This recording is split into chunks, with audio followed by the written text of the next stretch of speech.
What we want to talk about in this section is a question that comes up time and time again, and that is, hey, my mom, my sisters, my family members, my friends, they might want to, Tony, believe in the resurrection, but doggone it, we don't see resurrections happening every day.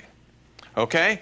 All the funerals I've ever gone to, Dr. Habermas, I have yet to see any of those guys come back out of the grave. So my experience, all of my experience says dead men stay dead, and you want to take me from ground zero here of saying, you know, dead men stay dead, all the way up to a miracle, not just a little tiny miracle, but the resurrection of Jesus Christ from the dead, and I've got no experience, no background on that, baby. Now help me out.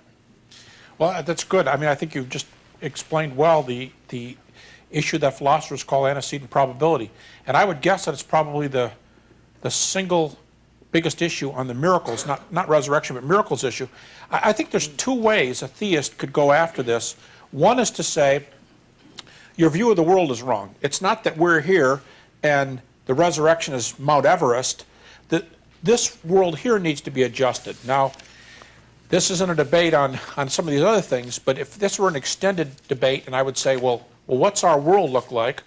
I would want to talk about data for God's existence. I would want to talk about near-death experiences. And because, see, if God exists, the playing field rises up quite a bit. Or some would say like this. I mean, my colleague here, Dr. Flew, said in our 85 debate, he said if we have some reasons to think that God exists, the resurrection becomes enormously more likely. And I think those words, enormously more likely, are his words. So God would change that picture if there are miracles at present. I'm thinking about the double-blind study that was done with 400 cardiac patients at San Francisco Hospital a few years ago, in which they had a double-blind experiment. Half the people were prayed for, half the people were not prayed for, and they monitored these patients in 26 categories. And the ones that were prayed for were statistically better. Now that's significant, not just better, but statistically better, in 21 out of 26 categories. So this was published by Moody Monthly? No. It was published by the Southern Journal of Medicine. Nothing against Moody, but I mean, the peer reviewers of the Southern Journal of Medicine thought that this was medically significant, that the people who were prayed for were better in 21 out of 26 categories.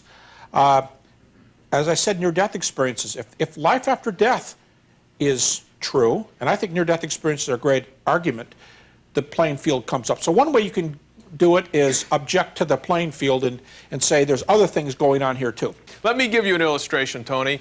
There was a farmer that grew up on the farm all of his life. Okay, the only animals he had ever seen were chickens, cows, and horses. And then one day he went to the zoo. And lo and behold, he walked around the corner and he saw a giraffe. And he looked at it, and he looked at it again, and he told his wife, there ain't no such animal. It was outside of his experience. Now, aren't you kind of like the farmer who's saying, you know, I got no resurrections in my experience here, but you're avoiding the very evidence that's standing in front of your eyes? I don't think this will do, because the idea of a miracle is parasitical on the idea of a law of nature. To show that something is happening all the time and there's no reason to think it's impossible is not to produce anything that's going to change people's religious or other beliefs. You know, the whole point of arguing that this resurrection occurred is to say that it was impossible and could only have been brought about by a supernatural power. You know, if you know, as we all know that giraffes are possible and very worthy creatures. So finding that, and there was never any good reason to think they were impossible anyway. So this is not going to prove anything exciting.